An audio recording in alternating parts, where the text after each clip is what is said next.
옆 사람하고 인사하시겠습니다. 당신의 모습을 보니 주님 모습 보는 것 같습니다. 한번 인사하시겠습니다. 인사가 부담스러우신가요? 한 번 더 인사하시겠습니다. 주 안에서 사랑합니다. 인사하시겠습니다. 제가 생각해 보니까 사랑한다고 하는 그런 이야기를 일주일 내내 거의 한 적이 없더라고요. 주일날 이렇게나마 우리가 하지 않으면 사랑한다는 말을 우리가 언제 하겠습니까? 오늘 말씀을 통해서 여러분 어떤 기대를 하셨을지 모르겠습니다만 제목만 보고 위로의 말씀이시구나 이렇게 생각할 수도 있습니다. 그러나 문맥을 보면 우리 11장 전체의 말씀이 사실은 전혀 다른 이야기, 구원에 관한 말씀임을 알 수가 있습니다. 이 말씀을 가지고 함께 은혜 나누는 시간 될 수 있기를 바랍니다. 우리의 뇌의 특성 중에는요, 요즘 뇌과학, 뇌에 관한 책들이 많이 쏟아져 나오고 있는데, 우리 뇌의 특성 중에는 소위 신경가소성이라고 하는 것이 있다고 그래요. 이게 뭔고 하니, 잘 안 쓰는 경로는 우리 뇌가 퇴화된다는 겁니다. 그리고 잘 쓰는 경로만 자꾸 발달된다는 것인데, 이 신경가속성 이론에 따르면은 우리가 요즘 사람들이 스마트폰 다 노예가 돼 있잖아요. 어린 아이서부터 시작해가지고 노인들에 이르기까지 정말 스마트폰을 안 쓰면은 도대체 살아갈 수가 없는 그런 시대를, 물론 우리 교회도 스마트폰 없이 사는 그런 분들도 있습니다. 그렇지만은 아무튼 대다수가 그렇게 살고 있는데요. 그러다 보니까 빠르게 정보를 수집하는 기능만 남고 생각하고 분석하고 체계화하고 사고하는 이런 기능은 점점 퇴화된다는 겁니다. 이미 이런 세계를 예견하고 미국에서는 2006년도에 500년 후에는 바보만 남는다라고 하는 영화 이디오크라시라고 하는 영화가 나온 적이 있죠. 어떤 한 사람이 불치병을 앓고 있는데 앞으로 500년 후에는, 앞으로 많은 시간이 지난 후에는 그 모든 불치병들이 이제 치유가 될 수 있을 것이다 생각하고 스스로 냉동 창고에 들어갑니다. 언젠가 깨어나면 다 치유할 수 있겠지 하고 들어갑니다. 그런데 사고가 나요. 그래서 건물이 무너지면서 이제 갑자기 깨어나서 살아나게 되는데 보니까 그때가 500년 지난 뒤에요. 500년 지난 뒤에 보니까 사람들하고 대화를 해보니까 사람들이 스마트폰만 하나씩 붙잡고 있고 다 바보가 돼 있는 거예요. 생각할 줄을 모르는 거예요. 스마트폰이 다 해주는데 뭐 생각할 필요가 있습니까? 또 인공지능이 다 해주는데, 말만 하면 다 알아서 척척 해주는데 사람들이 생각할 줄도 모르고 다 바보가 되어 있는 그런 내용의 영화가 이미 10년 전에 미국에서 나온 적이 있습니다. 여러분, 이런 현상은 우리가 신앙생활 하는데도 큰 영향을 미치고 있습니다. 점점 더 깊이 생각하고 또 하나님 말씀을 묵상하고 말씀을 읽을 때 천천히 읽고 하는 것들이 점점 어려워지고 있어요. 스마트폰으로 검색해가지고 재빨리 알아내고 그 다음부터는 덮어버리는 이런 일들이 일어나고 있다는 겁니다. 여러분, 성경 읽기만 그렇습니까? 기도는 또 어떻습니까? 기도는 우리의 정신과 또 우리 영적인 이 존재가 다 같이 고도로 집적되어서 나타나는 현상인데, 여러분, 기도가 점점 어려워지고 있는 그런 시대에 살고 있습니다. 몸은 기도하고자 원하는데 우리의 마음은 딴 곳에 가 있고, 아니죠, 거꾸로 했네요. 마음은 원으로 돼 육신은 약해서 우리가 기도하지 못하는 그런 상황 가운데 날마다 이제 떨어지고 있는 것을 볼 수가 있습니다. 이런 사회 현상을 보면서 목회자들의 고민이 점점 더 깊어질 수밖에 없습니다. 여러분, 성경은 계속해서 우리에게 생각하라고 말씀하고 있지 않습니까? 잊지 말라, 기억하라, 생각하라.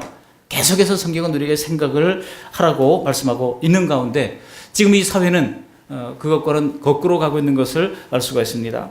이런 상황에서 오늘 본문을 통해서 우리가 예수님이 누구신지를 확실히 이해하고 생각하면서 믿는다고 하는 것이 결코 쉬운 일이 아닙니다. 오늘은 수고하고 무거운 짐진 자들아라고 하는 제목이 있습니다만, 사실 좀 다른 각도에서 오늘 본문 말씀을 통해서 11장 전체 문맥을 통해서 구원이 무엇인지 또 예수님이 누구신지 우리가 함께 생각해보는 귀한 시간 될 수 있기를 바랍니다. 여러분, 11장의 배경이 어떨까요? 우리 11장 서두를 보시면요, 11장 2절 이하를 보시면은 세례 요한이 예수님께 제자들을 보내서 묻는 장면이 기록되고 있습니다. 거기 3절에 보시면 오실 그이가 당신입니까? 아니면 우리가 다른 사람 기다릴까요? 하고 세례 요한이 예수님께 질문을 합니다. 여러분, 세례 요한이 누굽니까? 요한복음 3장에 보시면은 예수님이 하나님의 어린 양이로다 하면서 예수님이 오시는 것을 보면서 예수님을 메시아라고 첫 번째 선포를 했던 사람이 바로 세례 요한입니다. 근데 그가 감옥에서 곰곰이 생각하다 보니까 나는 감옥에 있는데 이러다가 언제 처형될지도 모르는데 예수님 나를 구원해 줄 생각도 않고 과연 그분이 그분인가? 그런 회의가 물려왔던 거예요. 여러분, 우리가 환경이 어려워지면은요, 자꾸 우리 신앙생활에도 회의가 들어오게 되는 겁니다. 그래서 제자들을 보내가지고 이런 질문을 하게 한 거예요. 예수님, 당신이 오실 메시아가 맞습니까? 아니면 다른 사람 기다려야 됩니까? 그런 질문을 하게 됐다는 겁니다. 한때는 예수님을 하나님의 어린 양으로 고백했던 그도 이제는 예수님을 잘 모르겠다는 겁니다. 여러분, 우리가 예수님을 이미 다 믿고 있어서 그렇지 일반인들에게 예수님은 사실 인간의 이성으로 잘 이해될 수 있는 분이 아닙니다. 예수님이 사역 초기에 집중해서 전도했던 곳이 어디입니까? 바로 갈릴리 지역에서 우리 예수님께서 전도하셨어요. 예루살렘에 갔던 것은 4번의 방문 외에는 없습니다. 대부분의 예수님의 이 공생의 시작은 또 그리고 그 마침은 이 갈릴리에서 주로 사역을 하셨던 것입니다. 그 고향 도시들에 관하여 사역했던 그 내용들이 마태복음 5장에서 9장까지 쫙 기록되고 있습니다. 그런데 오늘 본문 바로 앞에 보시면은 가장 많은 이적을 보이시고 함께 가르쳤던 이 고향 도시들이 회개하지 않아서 예수님을 배척할 때 우리 예수님께서 그들을 향하여 아주 강한 심판을 경고하시는 장면이 기록되고 있습니다. 그리고 이제 오늘 본문 말씀을 통해서 그들이 오해했던 주님이 어떤 분이신지 그리고 어떻게 구원을 주시는지 우리 주님께서 밝히 보여주시는 것입니다. 그래서 많은 신약학자들이 오늘 이 마태복음 11장의 본문이 복음서 전체의 메시지를 가장 잘 요약한 핵심 단락이다 이렇게 이구동성으로 이야기를 합니다. 우리도 오늘 말씀을 통해서 예수님에 대하여 그리고 구원에 대하여 보다 분명히 알고 신앙생활에 새 힘을 얻으시기를 주님의 이름으로 축복합니다.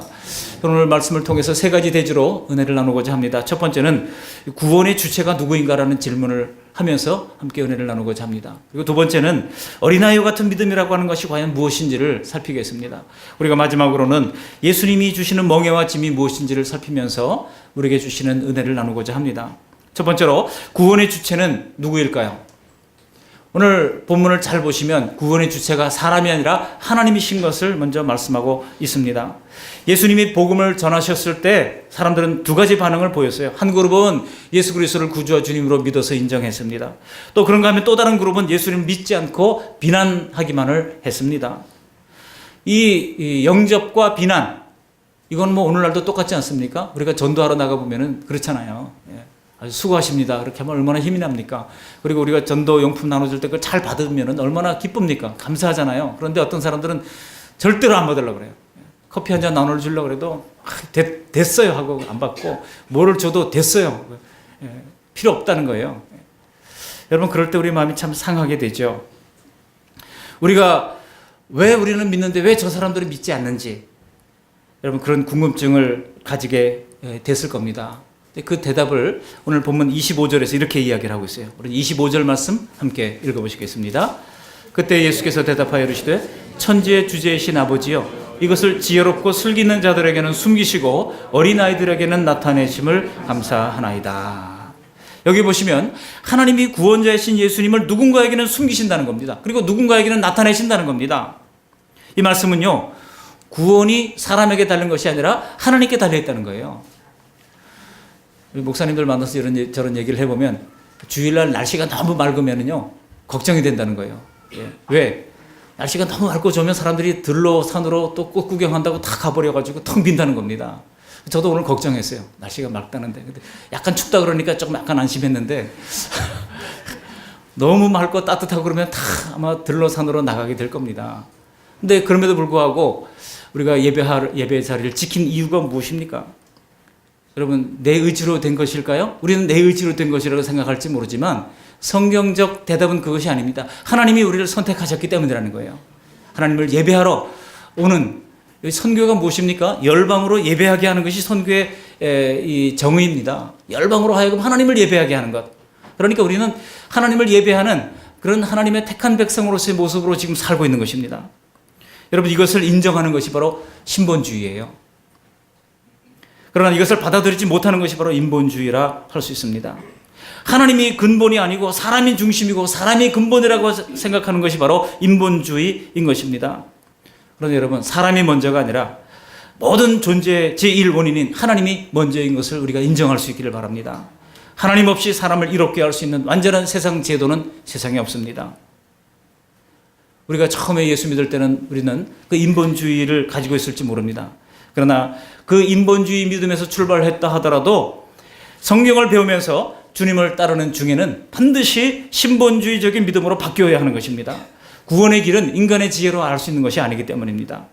오히려 주님께서 말씀하시잖아요. 지혜 있다 하는 자들이 예수님을 판단하려 들 때 하나님께서는 진리를 그들에게 숨기신다고 말씀하고 있습니다. 그렇게 자만하다가 심판받은 것이 바로 갈릴리의 주변에 있던 많은 도시들이었어요. 그 대표적인 도시가 바로 가버나움이라고 하는 도시입니다. 오늘날 현재 이스라엘의 가버나움이라고 하는 도시를 가보면요, 너무나 그림같이 아름다운 도시예요. 깨끗하고요. 그리고 이 언덕에 위치한 도시인데 밑으로 항구가 보이는 아름다운 갈릴리 호수가 펼쳐져 있습니다. 반짝반짝 빛나는 그 석양의 그 갈릴리 호수의 빛이 그렇게 아름다울 수가 없고 보석같이 아름다운 그런 도시입니다. 예수님 당시에 갈릴리 지역에 큰 도시들이 몇 개 있었습니다. 하나는 티베리아라고 하는 도시가 있었어요. 티베리아 바다라고 그렇게 얘기하는 이유가 그것입니다. 티베리아가 가장 큰 도시였고 두 번째로 큰 도시가 바로 이 가버나움이었습니다. 그리고 당시에 나사렛 예수님이 탄생하시고 자라나셨던 이 나사렛은 아주 작은 강촌이었어요. 그렇기 때문에 사람들은 나사렛 사람을 무시했습니다. 근데 예수님께서 주로 성전에 들어가서 가르치실 때 어디 성전에 가셨는가 하면은 나사렛 성전에 가신 것이 아니라 나사렛은 성전도 없어요. 조그만 동네니까 이 가버나움의 성전에 들어가셔서 예수님께서 가르치시고 또 사람들을 이제 모으시고 하셨던 것이죠. 가버나움에는 베드로의 집이 있었습니다. 그래서 베드로의 집에 묵으면서 가버나움 성전에서 가르치시는 일들을 감당을 했던 것입니다. 그렇게 열심히 가르쳤던 그 가버나움 사람들이 어땠을까요? 예수님 받아들였을까요? 받아들이지 않았을까요? 여러분 오늘 본문 앞에 보시면은요 이런 말씀이 나옵니다. 우리 23절 말씀 함께 열어서 읽어보도록 하겠습니다. 23절 가버나움아 내가 하늘에까지 높아지겠느냐 음부에까지 낮아지리라. 내게 행한 모든 권능을 소돔에서 행하였더라면 그 성이 오늘까지 있었으리라. 여러분 소돔이 어디 나오는 도시예요? 소돔이 아브라함과 롯과의 이야기에서 나오는 창세기에 나오는 얘기잖아요. 소돔과 고모라가 불신앙으로 배척했다가 나중에 멸망으로 유황불이 쏟아져 내려가지고 다 멸망했던 그런 도시 아닙니까? 근데 우리 예수님께서 하시는 말씀이 가버나움에서 행했던 그런 권능을 만일 소돔에서 행했더라면 그 소돔이 멸망당하지 않고 예수님 때까지 여전히 있었을 거라는 얘기예요. 달리 말하면 가버나움에서 우리 주님께서 많은 권능을 행하셨다는 얘기입니다. 그런데 그 사람들이 믿었을까요? 안 믿었을까요? 믿지 않았다는 겁니다. 하늘에까지 높아지겠느냐? 이렇게 우리 주님께서 말씀하신 것은 그들이 교만했다는 것입니다. 그들은 오만했고 교만했습니다. 마태복음 13장에 보시면은요, 예수님이 고향 동네에서 설교하실 때 그 고향 나사렛 사람들이 쑥덕거리면서 하는 말이 나옵니다. 13장 54절 이하를 보시면 그들이 놀라 이르되 이 사람의 지혜와 이런 능력이 어디서 났느냐? 이는 그 목수의 아들이 아니냐? 그 어머니는 마리아, 그 형제들은 야고보, 요셉, 시몬, 유다라 하지 않느냐? 그 누이들은 다 우리와 함께 있지 아니하냐? 그런즉 이 사람의 이 모든 것이 어디서 났느냐 하고 그다음에 뭐라 그랬어요? 예수를 57절에 보면 23장 57절에 예수를 배척한지라 그랬어요. 안다고 생각하니까 예수님을 배척했다는 거예요. 그들은 예수님을 너무나도 잘 알고 있다고 생각했습니다. 가버나움 사람들의 눈에 예수님은 그저 겨우 생활가구나 몇 개 만들어가지고 파는 가난한 목수에 불과했던 것입니다. 그래서 예수님을 안다고 생각했고 그 일로 말미암아 그들은 예수님을 메시아로 받아들이기를 거부했던 것입니다. 여러분 지금도 마찬가지죠. 지금도 사람들이 예수님이 누구신지를 모르면서 그저 자기 방식대로 평가하는 것을 볼 수가 있습니다. 그래서 우리가 예수님을 믿으세요? 그러면 마치 자신이 대단한 것처럼 예수란 말이죠. 그래서 뭐 부처가 어떻고 석가가 어떻고 하면서 이렇게 예수님을 폄훼하는 경우들을 봅니다. 무시하는 반응을 봅니다. 하나님의 공교회를 핍박하는 그런 경우들을 봅니다. 그러나 하나님은 스스로 지혜롭다 생각하고 하나님을 판단하는 사람들에게 구원의 진리를 숨기신다고 말씀하십니다. 하나님이 안 계신 것이 아니라 그들에게는 하나님께서 감추고 계신 것이라고 하는 이야기입니다. 여러분 이건 안 믿는 사람들 뿐만이 아닙니다. 신앙생활하고 있는 성도들에게도 마찬가지입니다. 우리가 이제 예수님을 믿는 신앙에 대하여 알 만큼 안다고 생각할 바로 그때 기독교 신앙에 대해서 알 만큼 안다고 생각할 그때, 내가 예수 믿은 지가 지금 30년, 40년 되었다고 그렇게 교만할 그때, 오히려 주님께서는 성경의 진리들을 감추신다는 거예요. 그러므로 내가 모든 것을 안다고 자만하는 것보다는 차라리 잘 모른다, 아직도 잘 모른다, 그렇게 겸손하게 배우고자 하는 자세가 훨씬 더 중요한 것입니다. 그러므로 혹시 지금 내가 너무 믿음이 부족하고 아는 것이 없다고 해도 여러분 절대 위축되지 마시기를 바랍니다. 안다고 생각하는 것보다 오히려 모른다고 생각하는 것이 더욱 지혜로운 것입니다. 왜 그렇습니까? 구원의 주체는 내가 아니라 바로 하나님이시기 때문인 것입니다. 두 번째 대조로, 그렇다면 두 번째 질문이 이제 있는데요. 이 어린아이와 같은, 우리 예수님께서 말씀하신 어린아이와 같은 믿음이 과연 어떤 것이겠습니까? 오늘 말씀의 핵심이 여기에 있어요. 우리 주님께서 대비시키는 두 가지 대비점을 한번 찾아보시길 바랍니다. 여러분, 우리 예수님께서 오늘 말씀을 통해서 지혜로운 사람들과 반대되는 개념을 우리 예수님께서 무식하고 미련한 사람이라고 하지 않고 뭐라고 그랬습니까? 어린아이라고 이야기하셨어요. 여기에 바로 오늘 본문의 핵심이 있는 겁니다. 요즘 사람들이요, 시골에 있어서 못 배워서 순박하다고 복음을 순순히 받아들일 것 같죠? 절대로 그렇지 않습니다. 우리가 전도하려고 섬기려고 해도 그분들이 마음을 꽉 닫아 걸고 문을 여는 것이 결코 쉽지가 않습니다. 배운 것이 많지 않고 사회적인 약자라고 생각하는 분들도 제가 생각해 그 자존심은 다 지구 최강이에요. 얼마나 자존심이 강한지. 우리는 세상을 산 만큼 우리가 지혜롭다고 생각할 경우들이 있습니다. 그러니까 결국 모든 세상 사람들은 다 본문에서 말씀하신 지혜롭고 슬기 있다고 생각하는 사람 쪽이라고 우리 주님께서 이야기하는 거예요. 그런데 유일하게 그렇지 않은 그룹이 있는데 바로 어린아이들이라고 하는 것입니다. 그러니까 우리가 믿음을 가질 때는 어린아이들처럼 믿어야 한다고 말씀하고 있는 것입니다. 여기 특별히 어린아이들이라고 하는 것은 어린아이들의 특성을 우리 주님께서 통찰하시면서 하신 말씀입니다.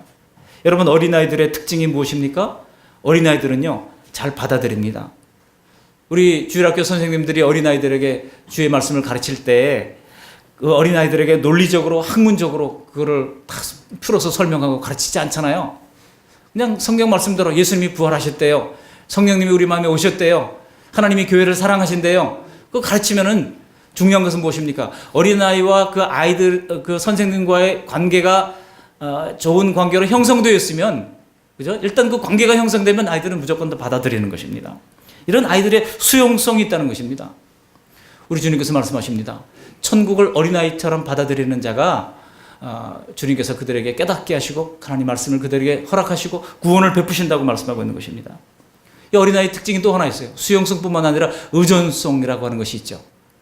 여기 어린아이들 양육하는 분들 있지 않습니까? 우리 세연 집사 의진이를 내버려 두고 한 3일 동안 부부가 어디 해외여행을 갔다 왔어요. 어떻게 됩니까? 살 수 있을까요? 못 살까요? 모르죠. 또 의진이는 등치가 크고 또 비축해 둔 게 많으니까 견딜 수 있을지 모르지만, 여러분, 부모 없으면 아이들은요 죽습니다. 철저하게 부모에게 의존하는 거예요. 그러니까 부모의 숨소리를 들어야 애들이 안정감을 느끼는 거 아니겠습니까? 부모의 숨소리가 안 될 때 어떻게 합니까? 웁니다. 그러면서 누군가 주변에 자꾸 알람을 주면서 경고를 하는 거 아니겠습니까? 이렇게 어린아이들은 철저하게 의존한다는 것입니다. 그러니까 우리 주님께서 어린아이들과 같은 자들에게 나타내신다는 것은 무슨 뜻입니까? 주님께 철저히 이렇게 수용할 뿐만 아니라, 주님의 말씀을 수용할 뿐만 아니라 주님께 철저히 의존하는 자들에게 하나님께서 하나님의 뜻을 나타내시고 하나님의 구원을 베풀어 주신다는 것입니다. 그러니까 잘 믿는 사람일수록, 잘 믿는 성도일수록 예수님께 철저히 의존합니다. 분명히 그들이 보면 남들보다 더 능력이 있고 남들보다 더 뛰어나게 잘하는 실력이 있음에도 불구하고 말로만이 아니라 실제로 하나님께 전적으로 의존하는 것을 볼 수가 있습니다. 믿음이 성숙할수록 더욱 의지하는 것입니다. 반면에 믿음이 없을수록 독립적이에요. 나 잘난 맛에 사는 것입니다. 여러분, 의존한다고 해서 무능해지고 의존한다고 해서 허약해지는 것이 아닙니다. 겉으로 보기에는 약해 보여도 도리어 예수님을 의존할 때 더욱더 강해지고 점점 하나님 없이는 못 사는 그런 성도가 되어지는 것입니다. 왜냐하면 하나님을 알면 알수록 그분께 기대어 사는 것이 안전하고 만족하다고 하는 것을 우리가 경험적으로, 존재론적으로 깨닫게 되는 것입니다. 이렇게 어린아이와 같이 믿는 자들에게 하나님께서 구원을 주십니다. 성경을 가르쳐 보면은요, 정말 스펀지처럼 쫙쫙 빨아들이는 그런 분들이 있는가 하면은 어떤 분들은 튕겨져 나가요. 도무지 바늘로 찔러도 피 한 방울 나올 것 같지 않은 그런 모습으로 튕겨져 가는 경우들을 볼 수가 있습니다. 그런데 우리 예수님은 어린아이와 같이 말씀을 받아들이는 자들에 대하여 자신을 나타내 주신다고, 친히 구원을 베풀어 주신다고 말씀하고 있습니다. 그렇다면 여러분, 이 어린아이 같은 믿음은 어떻게 갖게 되는 것일까요? 어떻게 하면 이 어린아이와 같은 믿음을 갖게 됩니까? 우리 27절 말씀 함께 읽어보시겠습니다. 27절. 내 아버지께서 모든 것을 내게 주셨으니 아버지 외에는 아들을 아는 자가 없고 아들과 또 아들의 소원대로 계시를 받는 자 외에는 아버지를 아는 자가 없느니라. 예수님의 소원대로 계시를 받는 자 외에는 하나님을 알 자가 없다는 겁니다. 여러분, 이것을 25절에서는 복음을 숨기거나 나타내시며 또 구원을 주도하는 분이 바로 성부 하나님인 것을 말씀하셨습니다. 근데 27절에서는 성부 하나님이 아니라 성자 하나님이 그 모든 것을 다 이제 위임받았다고 말씀하고 있는 것입니다. 정권을 우리 예수님께서 위임받으셨어요. 25절에는 성부 하나님이, 27절에서는 성자 하나님이 이 모든 것을 나타내시는 능력 있는 분임을 말씀하고 있는 것입니다.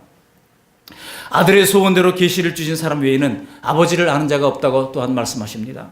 그러므로 사람들이 예수님을 모르는 것은 하나님이 눈을 열어주지 않아서 그런 것입니다. 눈을 열어주셔야 하나님을 알 수 있고 예수님을 알게 되는 것이죠.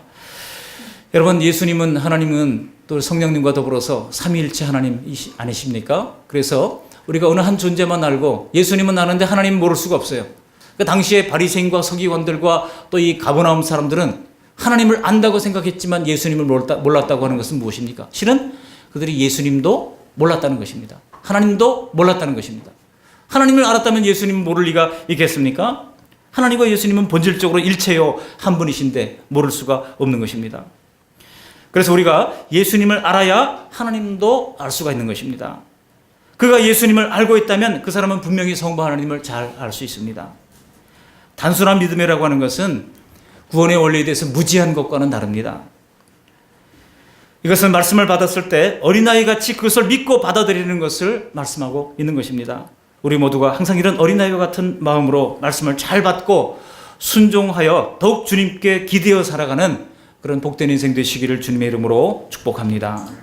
마지막 세 번째로, 그렇다면 주님이 지어주시는 이 멍에라고 하는 것이 무엇입니까? 짐이라고 하는 것이 무엇입니까? 우리 28절부터 30절까지 말씀을 다시 한번 찬찬히 읽어보시겠습니다. 28절. 수고하고 무거운 짐진 자들아 다 내게로 오라. 내가 너희를 쉬게 하리라. 나는 마음이 온유하고 겸손하니 나의 멍에를 메고 내게 배우라. 그리하면 너희 마음이 쉼을 얻으리니 이는 내 멍에는 쉽고 내 짐은 가벼움이라 하시니라. 예수님은요, 수고하고 무거운 짐을 지고 살아가는 모든 사람들에게 구원을 베푸시고 영원한 안식을 주기 위해서 오셨다는 것입니다. 여기서 예수님이 초청하는 자들이 누군가를 여러분 주목해 보시기를 바랍니다. 바로 수고하고 무거운 짐진 자들이에요. 수고하고 무거운 짐진 자들. 근데 주님께서 뭐라고 말씀하시는 거 하니? 가장 중요한 단어가 바로 판타라고 하는 헬라어 단어가 나와요. 다라고 하는 표현입니다.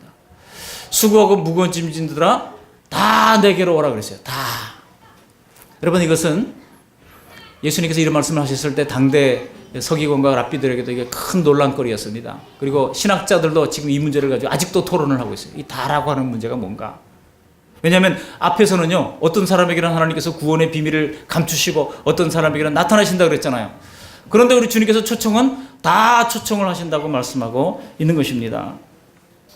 이 세상에 여러분 수고하고 무거운 짐진 지지 않고 살아가는 사람이 그 누가 있겠습니까? 아무도 없습니다. 그렇지만 예수님은 모든 사람을 구원으로 초청하고 계신 것입니다. 그런데 아까는 택한 사람들에게만 구원의 진리와 하나님을 계시하신다고 말씀하셨는데 지금은 모든 이들을 다 오라고, 다라고 하는 표현을 쓰고 있어요.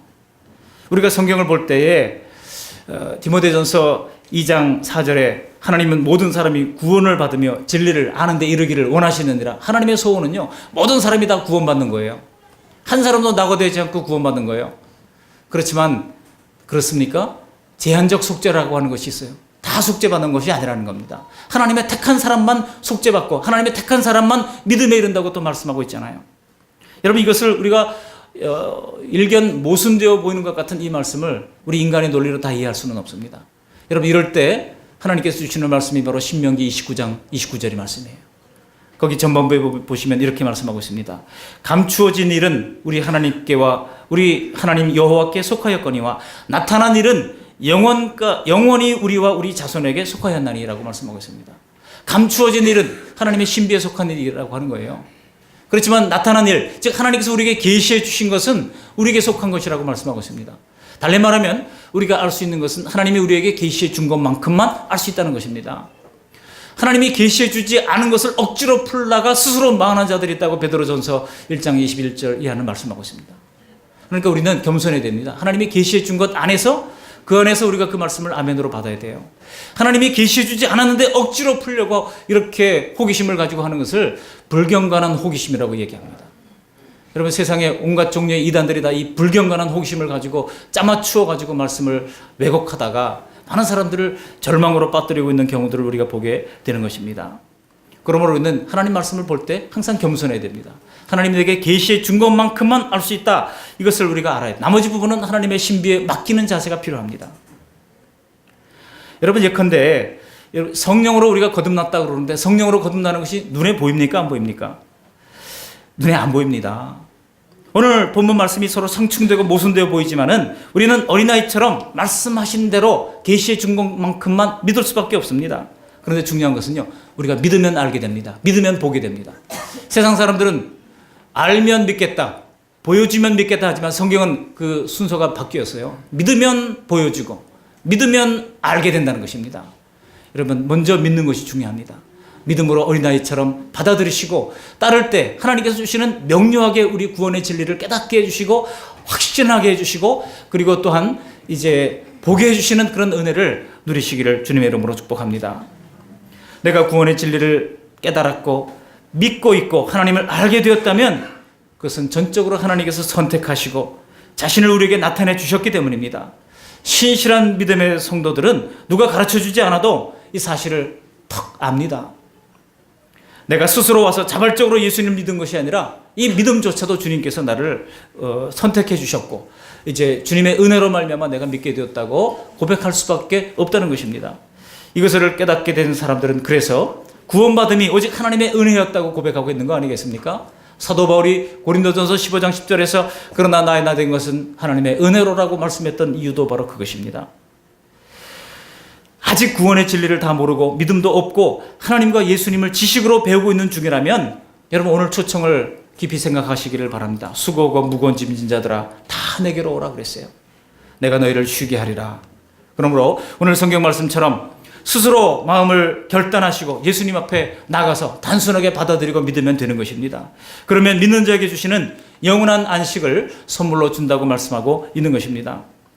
사랑하는 그 말씀의 성도 여러분, 우리에게 평안과 안식을 주시기 위해서 기꺼이 자신을 십자가에 못 박도록 내어주신 그 예수님 앞에 마음을 열고 결단하시고 나오시기를 바랍니다.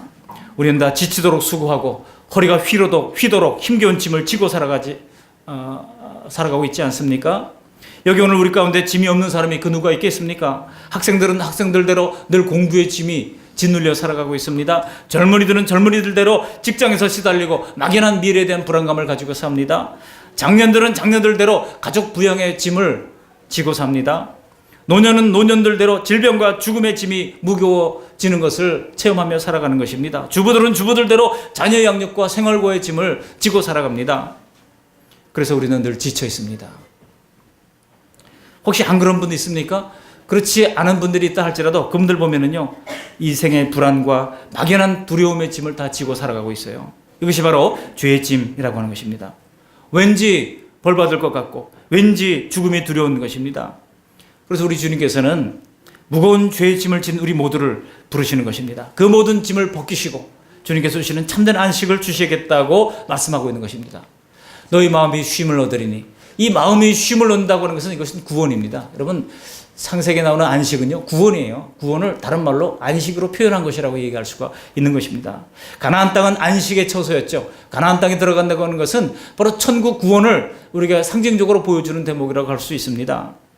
사실 이 땅에서 누리는 우리가 짊어진 이 모든 무거운 짐들은 죄의 결과물이라고 할 수 있어요. 죄의 결과물들. 그러므로 죄의 짐이 벗겨지면 당연히 현실적인 모든 짐들도 차츰차츰 벗겨져야 맞는 것입니다.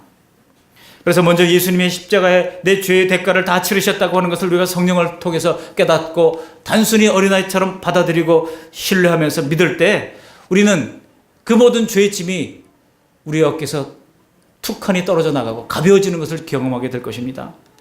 그로부터 우리는 점차 하나님 앞에 설 것이 두렵지 않고 그 두려움이 변하여 기도가 되고 노래가 되고 기쁨이 되는 것입니다. 찬송가 370장을 불러보다가 얼마나 은혜가 되는지요. 2절 말씀을 제가 아주 반복해서 불렀습니다. 370장 2절에 보면 그 두려움이 변하여 내 기도 되었고 전날의 한숨 변하여 내 노래 되었네. 1절도 은혜가 돼요. 1절은 뭐라고 그랬습니까? 주 안에 있는 나에게 딴 근심 있으랴 십자가 밑에 나아가 내 짐을 풀었네. 이런 모든 인생의 짐들이 있죠. 그 모든 인생의 짐을 주님의 십자가 앞에 나아가 푸는 역사가 일어나기를 주님의 이름으로 축복합니다. 예수님 앞에 나온 사람들은 이렇게 삶의 무게가 점점 가벼워지고 얼굴이요 근심이 사라지고 감사가 저절로 나고 얼굴이 해같이 빛나네. 우리 찬양대 찬양했던 것처럼 빛나는 것입니다. 여러분들이 찬양할 때 어떤 분들은 정말 해같이 빛나는 분이 있어요. 저도 마음이 기뻐지고 정말 빛나는구나. 어떤 분들은 그냥 늘 기쁨의 찬양을 하는데 얼굴은 늘 슬퍼요. 찬양할 때 기쁨의 찬양은 기쁘게, 또 슬픔의 찬양은 또 진지하게 좀 부를 필요가 있겠죠. 그렇게 하나님 앞에 정말 빛나는 모습으로 살아가는 저와 여러분들이 될 수 있기를 주님의 이름으로 축복합니다. 근데 그렇지 못한 이유가 무엇입니까? 그렇지 못한 이유가요, 우리가 주님께서 주시는 이런 자유를 오해를 하기 때문입니다. 어떤 오해가 있을까요?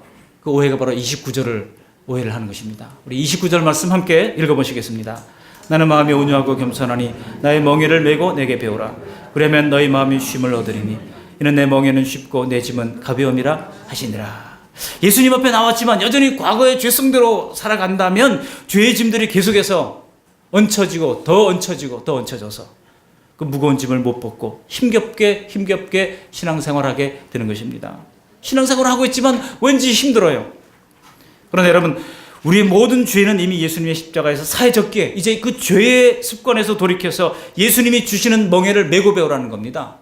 그렇다면 여러분, 예수님이 주시는 멍에는 무엇이고 예수님이 주시는 짐이 무엇입니까? 여러분, 신앙생활하면서 예수님이 주시는 멍에가 있어요, 없어요? 있어요. 이렇게 밝고 맑은 날 좀 놀러 가고 싶은데도 예배하러 나와야 하는 것도 짐일 수 있어요. 어떤 사람에게는 11조를 해야 되는데 그것 때문에 오는 멍해가 있을 수도 있습니다. 어떤 사람에게는 시간의 헌신을 드리지 못해서 오는 그런 멍해도 있습니다. 예수 믿으면 여러분, 재직들은 또 어떻습니까? 우리 재직들은요, 또 이것저것 봉사해야 되잖아요. 오늘 또 식사 준비하는 우리 7구역 식수인원 따라가지고 또 음식을 준비하는 것이 보통 일입니까? 물론 몇 달에 한 번씩 돌아오지만은 우리가 처음에 개척했을 때는요, 매주 했어요. 매주 우리 집사람이랑 같이 그냥 매주 어떻게 할까 하면서 고민하면서 했어요. 지금은 그래도 구역이 몇 개 생겨서 이렇게 나누어서 그죠, 2달에 한 번꼴로 지금 돌아오지 않습니까? 그럴 때 우리가 기쁨으로 하면 되는데 그것도 하게 될 때 얼마나 걱정이 되고 근심이 됩니까? 여러분, 그런 것도 우리가 져야 할 짐이라는 거 하는 거예요. 놀라운 것은 이 짐이 없을 때 어떻게 됩니까? 이 짐이 없고 그냥 나는 주일 예배만 신사적으로 딱 하고 싹 사라지고 그렇게 하겠다. 여러분, 그러면요, 환란의 광풍이 불어올 때 날아버리고 마는 것입니다. 주님께서 주시는 멍에와 짐이 있을 때 오히려 우리는 그 속에서도 견고하게 이 믿음을 붙잡고 견고하게 살아갈 수가 있는 것입니다. 성경에서 약속하신 말씀들이 그냥 듣고 믿기만 하면 저절로 내게 이루어진다고 생각해서는 안 됩니다. 성경의 축복과 약속에는 반드시 전제 조건이 있어요. 그것이 무엇입니까? 바로 그리하면의 전제 조건입니다. 예를 들어 봅시다. 우리가 성경 말씀 가운데 빌립보서 4장 19절 말씀을 참 좋아해요. 빌립보서 4장 19절 말씀 보시면 나의 하나님이 그리스도 예수 안에서 영광 가운데 너희 풍성한 대로 너희 모든 쓸 것을 채우시리라, 그런 거예요.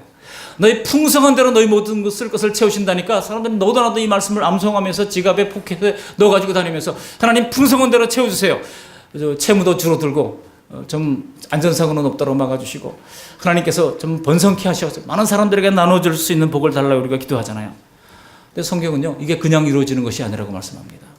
여러분, 사실 빌립보서 4장 19절 말씀은 가난한 교회였던, 아주 극심한 핍박 속에서 가난하게 살고 있던 빌립보 교회에게 주어진 축복의 말씀입니다. 그 빌립보 교인들이 어떻게 했습니까? 그 극심한 가난 속에서도 바울이 로마 감옥에 들어가 있을 때 바울을 위하여 그들은 선교 헌금을 힘에 겹도록 했습니다. 뿐만 아니라 그들은 예루살렘 교회가 흉년이 들어서 어렵다는 얘기를 듣고 그들도 어렵지만은 그 예루살렘 교회를 위해서 그들이 헌신했던 사람들입니다. 그 사실을 안 사도 바울은 그 빌립보 교회를 향하여 이와 같은 축복의 말씀을 하지 않을 수가 없었던 것입니다. 반면에 부자 교회였던 고린도 교회는 어떻습니까? 부자 교회였던 고린도 교회는요, 예루살렘 교회가 어렵다는 얘기를 듣고 이제 연보를 하라고 바울이 어렵게 부탁을 했어요. 그들은 그거 하지요 라고 대답을 해놓고 1년이 넘도록 하지 않고 있었던 겁니다. 여러분, 그런 고린도 교회에 바울이 이런 축복의 말씀을 주시지는 않았습니다. 오늘 본문의 말씀도 마찬가지입니다. 쉼을 얻기 위해서는 예수님이 주시는 멍에를 매야 한다는 겁니다. 예수님이 주시는 짐을 져야 한다는 것입니다. 그럴 때 주님께서 가르쳐 주시겠다고 말씀하고 있지 않습니까?